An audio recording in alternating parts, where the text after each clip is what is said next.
I'm here to talk about success, right?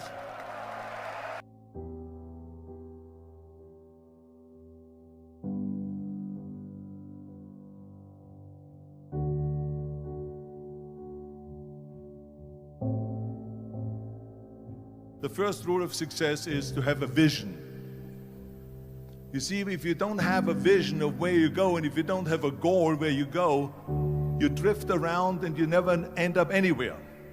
It's like you can have the best ship in the world, you can have the best airplane in the world. If the pilot or the captain doesn't know where to go, it would just drift around. It would not end up anywhere, or most likely in the wrong place.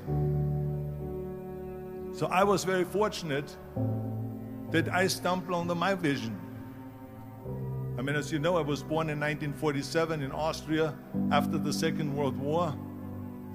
And I didn't really like Austria when I grew up. I couldn't wait to get out of there. I couldn't see myself becoming a farmer or a worker in a factory or anything like that, even though my parents wanted me to stay there and have a normal life. My father wanted me to become a police officer like he was. My mother wanted me just to stay there and marry a girl with the name of Heidi, hopefully, and have a bunch of kids and run around like the Van Trapp family in The Sound of Music. But that was their vision, not mine. My vision was totally different. I felt that I was born for something special, for something unique, for something big. Do you know how great it felt that I knew where I was going? Imagine the majority of people don't know where they're going. When you have a goal, when you have a vision, everything becomes easy. Because remember that in America, for instance, when you study, you will see the percentage of people that like their jobs. 74% hate their job in America. Now, there is not much different when you come to Europe. The majority of people don't like what they're doing because they're really not doing it because they didn't have a goal and they followed this goal. They just aimlessly drift around, and then all of a sudden there's a job opening, so they get that job because you have to work. But then when you work, it's a chore. It's work. It's not fun. So if you think about, only a quarter of the people really enjoy what they're doing in life. That is unbelievable if you think about it. So I felt so blessed that I knew what I was doing. It's like a medical student that studies and knows he wants to become a doctor. You know where to go. So I knew where to go. So people always ask me, when they saw me in the gym in the pumping iron days, they say, why is it that you're working out so hard? 5 hours a day, 6 hours a day, and you have always a smile on your face. The others are working out just as hard as you do, and they look sour in the face. Why is that? And I told people all the time, I said, because to me, I'm shooting for a goal. In front of me is the Mr. Universe title. So every rep that I do gets me closer to accomplishing that goal, to make this goal, this vision, turn into reality. Every single set that I do, every repetition, every weight that I lift will get me a step closer to turn this goal into reality. So I couldn't wait to do another 500-pound squat. I couldn't wait to do another 500-pound bench press. I couldn't wait to do another 2,000 reps of sit-ups. I couldn't wait for the next exercise, for the next half hour of posing and all the kind of things that you have to do to be a champion. And with the age of 20, I went to London and I won the Mr. Universe contest as the youngest Mr. Universe ever. And it was because I had a goal. So let me tell you something, visualizing a goal and going after it makes it fun. You got to have a purpose no matter what you do in life. You got to have a purpose. So that's rule number one, have a vision.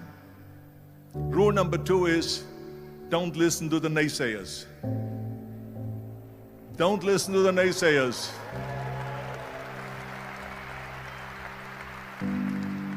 Everything I ever did, the thing that I heard out of people's mouth was, that's impossible. that can't be done or no. So whenever someone said to me, it can't be done, I heard it can be done. When they said no, I heard yes. And when they said it's impossible, I heard it is possible. I'm a strong believer of what Nelson Mandela said, that everything is always impossible until someone does it. Well, I'm going to be the one, I said to myself, I'm going to do it and I'm going to show it to them. Maybe it has never been done before. That's perfectly fine with me. But I'm going to do it. And I did not listen to the naysayers. The next thing, the third point that I'm going to make to you is, before we sit down with Jürgen and talk about the rest of the three, is work your ass off. There is no magic pill. There is no magic out there.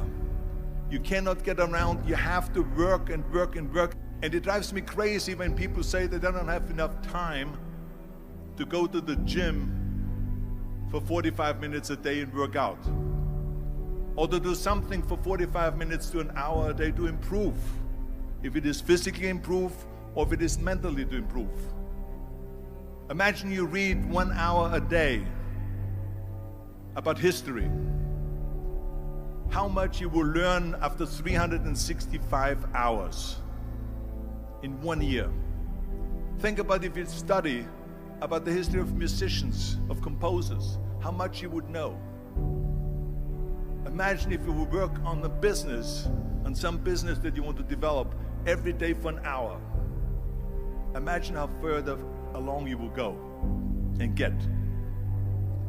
So it drives me nuts because when people say we don't have the time, we have 24 hours a day. We sleep 6 hours a day, so that gives you still 18 hours. And there's someone shaking their head out here in front. They say probably, I don't sleep 6 hours, I sleep 8 hours, right? Or just sleep faster.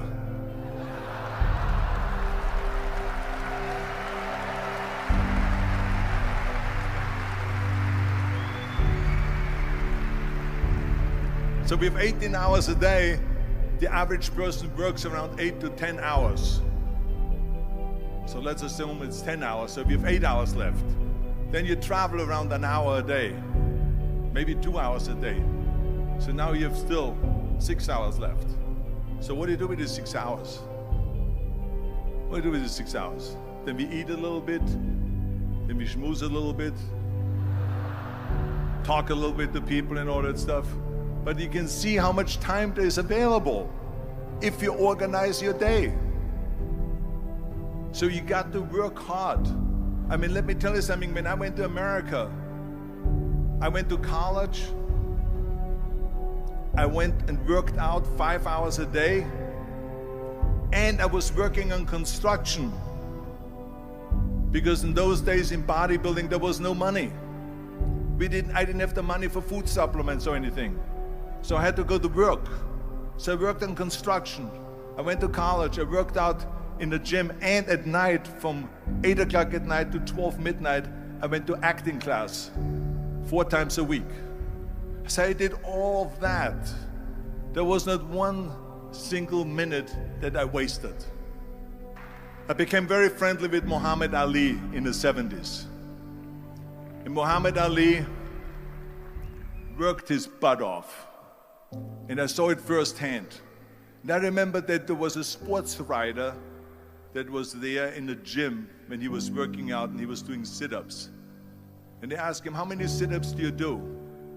And he said, I don't start counting until it hurts. Now think about that. He doesn't start counting his sit-ups until he feels pain. That's when he starts counting. That is working hard. And so you can't get around the hard work. It doesn't matter who it is. As a matter of fact, I believe what Ted Turner said, work like hell and advertise.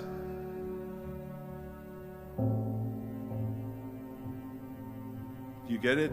Work like hell, go to bed, and early to rise, work like hell and advertise. So you work your ass off, and then you let the world know about your work. That's what it is all about. Let people know. If you have a company, if you have a movie, if you do sports, work your ass off, but then advertise and let everyone know. I hate Plan B. And I tell you why. Because we have so many doubters, as I've said earlier, the no-sayers. We have so many of those people that say no, and you can't do it, it's impossible. That is okay, because we just turn off, as I said earlier, and we listen and we hear the no being a yes. You can't do it, you can do it, and all of that. So that is possible to do that amongst all the negative people around you. But when you start doubting yourself, that's very dangerous. Because now what you're basically saying is that if my plan doesn't work, I have a fallback plan, I have a plan B. And that means that you start thinking about plan B, and every thought that you put into plan B, you're taking away now that thought and that energy from plan A.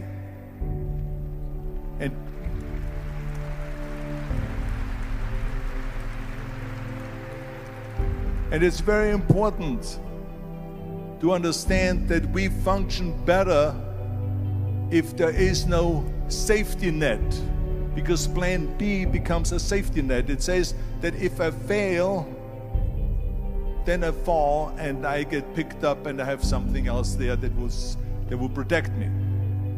And that's not good, because people perform better when there's no safety net. People perform better in sports and everything else if you don't have a plan B. To me, it is very dangerous to have a plan B, because you're cutting yourself off from the chance of really succeeding. And the reason, one of the main reasons why people want to have a plan B is because they are worried about failing. What is if I fail, then I don't have anything else? Well, let me tell you something. Don't be afraid of failing, because there's nothing wrong with failing. You have to fail in order to climb that ladder. There's no one that doesn't fail. We all fail. It's okay.